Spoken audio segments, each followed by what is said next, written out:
It began with a single interview request. Tyler Graham, the famously incisive liberal talk show host, extended an on-air invitation to Elon Musk. Over the past year, Graham had critiqued Musk's ventures relentlessly, from Tesla's production shortfalls to the bizarre failings of the Cybertruck demonstration. Ratings soared whenever Graham dissected Musk's latest controversies, whether it was about ill-fated tweets that tanked share prices or Neuralink's ethically murky experiments. When Musk finally agreed to appear on the Tyler Graham Show, the internet buzzed with an electric thrill of anticipation. For the first few moments of that fateful broadcast, the atmosphere in the studio was almost surreal. The stage lights glowed hot, the cameras blinked red, and the audience teetered between excitement and dread. On one side of the desk sat Tyler Graham, a man whose razor-edged commentary had carved out a dedicated viewership of progressive, politically savvy fans. In the opposite chair was Elon Musk, unflappable, arms folded, an ever-present half-smile on his face as though he were privy to knowledge that would one day render all mortal concerns moot. 2. The segment opened innocently enough. Tyler welcomed Musk, remarking on the bravery it took for any billionaire to venture into a setting where softball questions were in short supply. Musk smiled stiffly, quipping that he relished the opportunity to address misconceptions head-on. Yet beneath his bravado, there was a flicker in his eyes, a telltale flash of uncertainty or maybe annoyance. "Let's start with Neuralink," Tyler announced, leaning forward so the crisp lines of his designer suit caught the stage lights. "Months ago, you spoke about how this technology would revolutionize the way we interface with computers. Some of your critics, and I might count myself among them, believe you're selling the public a glorified pipe dream. Care to explain?" Musk drew in a long breath. He launched into the usual spiel about ambitious leaps for humankind, name-dropping futuristic possibilities, treating chronic ailments, reconnecting severed neural pathways, even boosting human cognition. The more he spoke, the more the audience looked at Tyler for some kind of rebuttal. And indeed, Tyler's rebuttal came swiftly. "That's all very impressive," Tyler began. "But what do you say to those who argue that you've oversold timelines in the past? There's a difference between announcing bold ideas and delivering results. Remember the fully autonomous Tesla network that was supposed to be operational by 2020? Or your repeated promises about groundbreaking battery technology that still hasn't materialized at scale?" In the past, Musk might have rolled out a well-honed deflection, claiming that timelines in tech are fluid or that the broader vision is what truly matters. But this time, with the cameras framing his every blink, Musk's irritation was palpable. He offered a vague mention of iterative progress and unanticipated engineering challenges. But the tension in his voice told another story. Tyler let Musk finish before dropping the first major reveal of the evening. On a screen behind them, a leaked internal memo from Neuralink flickered to life. Dated just a few weeks prior, it hinted at far more serious obstacles in the project's clinical trials than Musk had publicly admitted. Included were partial redactions of test results that suggested significant safety concerns. Sentences read, "High risk of adverse outcomes, multiple surgeries required, ethical review unapproved." As the audience read the words in stunned silence, Tyler let the moment breathe. "Mr. Musk," Tyler said softly, "can you clarify these concerns from your own team? Because it sounds like the reality of Neuralink is trailing behind your marketing narrative." For the first time, Musk's gaze wavered. He tried to downplay the memo, attributing the serious wording to standard risk assessments. But Tyler countered with input from a biomedical ethics expert who sat among the show's panelists. This expert calmly explained how the memo's language went beyond a standard risk assessment. It specifically mentioned unresolved hazards that would typically halt or at least delay any clinical trial. The moral tension in the room ratcheted up a notch. And so the first fissure appeared in Musk's armor. The show cut to a commercial break. Social media lit up in those brief minutes, with #Tyler exposes Musk climbing the trending charts. Some viewers were jubilant, enjoying the spectacle of seeing one of the world's most famous billionaires sweat under Tyler Graham's meticulous cross-examination. Musk's loyal defenders, however, slammed the segment as a hit job, claiming the host was cherry-picking unverified data to smear Musk. The entire world seemed to hold its breath waiting to see how Musk would bounce back in the next round. When the cameras rolled again, Tyler pivoted to a lighter, yet no less damning topic: Musk's track record with Tesla manufacturing goals. B-roll footage showed lines of half-finished cars in a Fremont factory from several years back. The images were overlaid with timestamps of Musk's old tweets, proclaiming the project to be ramping up nicely. "You're known for your big visions," Tyler said, "and sometimes those visions materialize late or differently than expected, but eventually you do get cars out. I'll give you credit for that. Yet it can't be denied that again and again the final product has arrived well past your original public targets. In layman's terms, Mr. Musk, is your entire approach to marketing based on overpromising?" Musk had a quick retort prepared. "There's a difference between overpromising and aggressively forecasting," he said. "In technology, if you never aim too high, you'll never push boundaries." Tyler's lips curved into a polite smile. "That's fair enough," he allowed. "But your fans have occasionally lost money betting on your timelines, your employees have faced impossible deadlines, and your shareholders have seen stock dips when these deadlines aren't met. At what point does aiming high morph into a pattern of misleading the public?" A hush fell over the studio. Musk straightened in his seat, clearly frustrated that he had to defend the intangible quality of visionary ambition.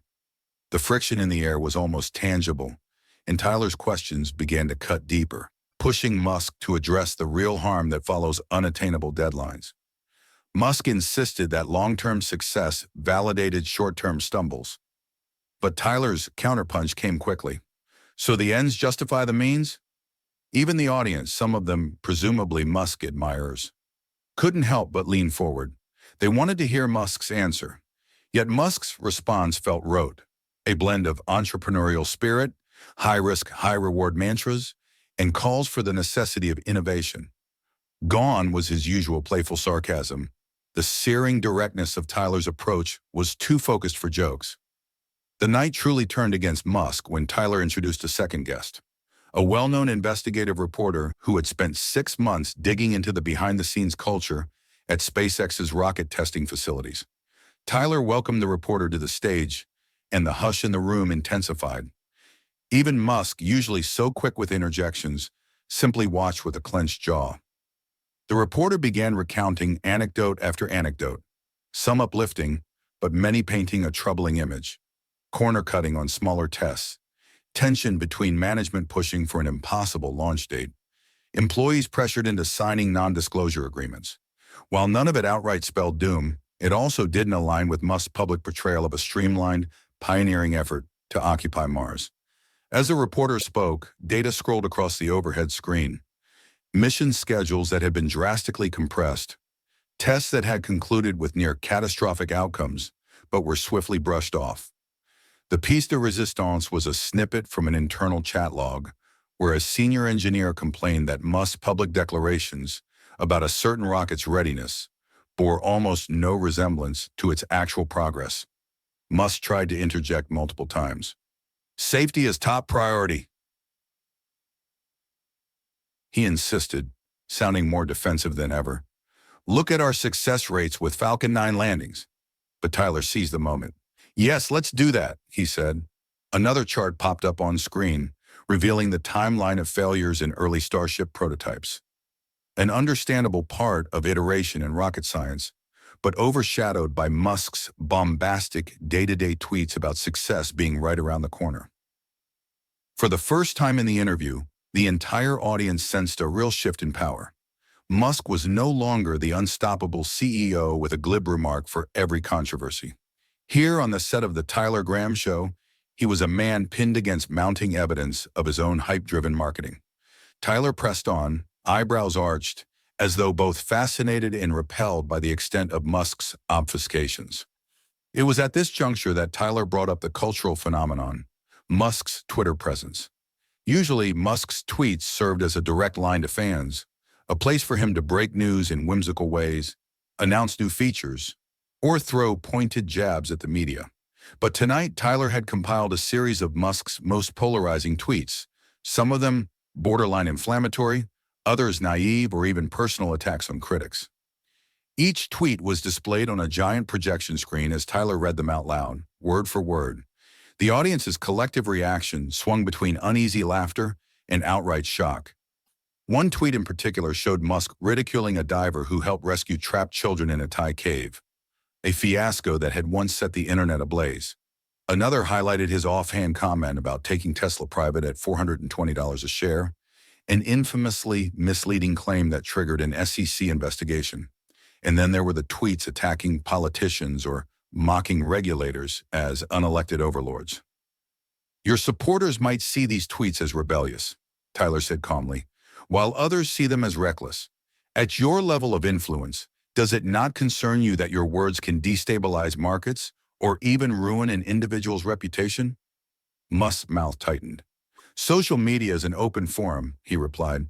I believe in direct communication. The media twists my words, so Twitter is the best way to speak unfiltered. But sometimes, Tyler countered, your words end up being, well, false. You accuse someone of being a pedo guy with no evidence. You tease taking your company private when it wasn't a done deal. You threatened to move Tesla out of California when local officials enforced pandemic measures. Don't you see a pattern of rash statements that serve you in the moment but harm others, or even your own businesses, down the line? For a split second, Musk looked as though he wanted to stand up, walk off set, and never come back. Yet the cameras bore down on him, and tens of millions of people were watching. He had no escape that wouldn't spell an outright public relations nightmare. So he tried a half-hearted grin. That diver lawsuit was a misunderstanding. I apologize for that. As for the $420 tweet, that's in the past, and it's resolved now. Is it, though? Tyler shot back, throwing to a short clip of a finance analyst explaining how that tweet led to lawsuits, a settlement with the SEC, and constraints on Musk's social media use. The audience watched the dramatic montage of news headlines, each describing how Musk's playful tweet caused Tesla's stock to fluctuate wildly, impacting not just large shareholders, but individual investors who'd pinned their savings on Musk's words.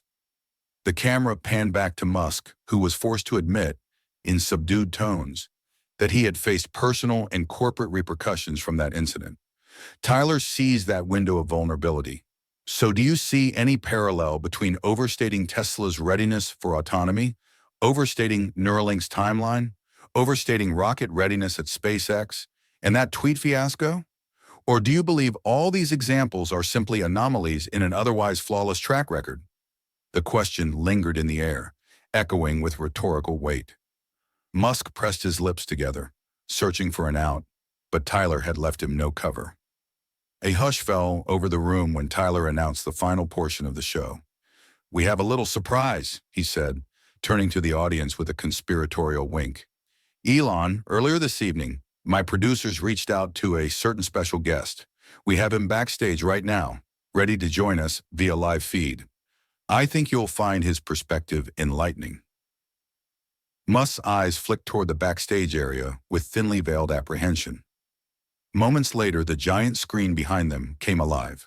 An older man with careful, articulate speech introduced himself as a former high-ranking Tesla battery engineer, someone who'd parted ways with the company less than amicably. Suddenly, the tension could be cut with a knife. The ex-engineer began detailing internal timelines from the Tesla battery research lab. He claimed Musk had repeatedly forced them to give artificially optimistic progress updates to keep investor enthusiasm high. We were told to highlight breakthroughs and bury setbacks, the ex-engineer said. It was all about controlling the narrative. When certain experiments hit dead ends, we'd be told not to mention them in official reports, or we'd just rename them as ongoing research. The truth was, a lot of Musk's glowing pronouncements about major leaps in battery tech were far from reality. Musk shook his head, mouth twisting in distaste. This man left under a cloud of legal disputes, Musk replied. He has an axe to grind. I wouldn't trust a single word from him. Tyler arched an eyebrow. Actually, we cross-checked his claims with some documents we obtained through a Freedom of Information request. It appears a few patterns align. Ambitious public timelines from your Twitter feed, followed by internal memos clearly stating that the technology wasn't ready. Care to comment? The blood drained from Musk's face momentarily. I'm not here to relitigate old conflicts, he said, voice noticeably taut. Innovation is messy. Not every project sees the light of day. Some breakthroughs happen, some don't. That's the nature of R&D. Tyler nodded, letting the viewers process the subtext. The entire fiasco was bigger than one disgruntled employee. It pointed to a systemic pattern in Musk's empire of hype. The audience was transfixed, uncertain whether to believe the revered billionaire or the mounting evidence piling up against him. On social media, watchers posted in real time that Musk looked cornered, off his game, uncharacteristically flustered. By the time the final commercial break ended, the show had run nearly 2 hours. Longer than typical, but no one dared change the channel. The highlight reel from earlier in the night already teased a coming confrontation, and sure enough, Tyler returned with a closing salvo that would seal the evening's legacy. Sitting on his desk was a simple laptop. With a flourish, Tyler pressed play on an unreleased snippet from Musk's own carefully managed PR archives. It showed a Neuralink demonstration that had been heavily edited before it was posted online. In the uncut version, the test subject, a monkey fitted with a Neuralink device, struggled to respond consistently, where the official public video showed success after success in a neat highlight reel. These raw, extended clips revealed the many failures interspersed, complete with monitors flashing error messages and concerned whispers from staffers. The difference was stark. Musk had claimed Neuralink was performing impressively in advanced tasks, but the raw footage told a more complicated story. Occasional data spikes, missed signals, staff confusion. It was hardly the crisp demonstration that had captured the world's attention. Put plainly, it was the unpolished reality behind the carefully curated facade. Elon Musk bristled, jaw clenched. These are routine tests, he insisted. You only see the entire process if you're in the lab every day. Of course it's messy. That's how experiments work. We posted the streamlined highlights to show what the technology can accomplish when all the steps line up. Tyler spread his hands, as though presenting the bombshell, final piece of evidence. But do you see why people might say you mislead them?